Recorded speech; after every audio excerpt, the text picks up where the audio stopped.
Kechki ovqatni to'xtating. Uning o'rniga bu ichimlikni ichish qorindagi yog'ni kamaytiradi, ichaklarni tozalaydi va immunitetni kuchaytiradi. Bundan tashqari u juda mazali. Avval bananni mayda bo'laklarga bo'ling, keyin olmalarni kichik bo'laklarga maydalang. Olma kam kaloriyali, vitamin C ga boy bo'lib, tanada to'yinganlik hissini beradi.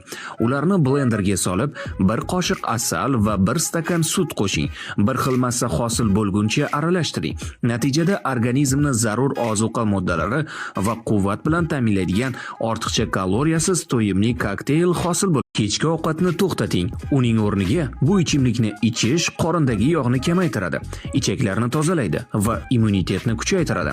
Bundan tashqari u juda mazali.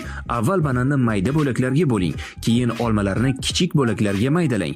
Olma kam kaloriyali, vitamin C ga boy bo'lib, tanada to'yinganlik hissini beradi.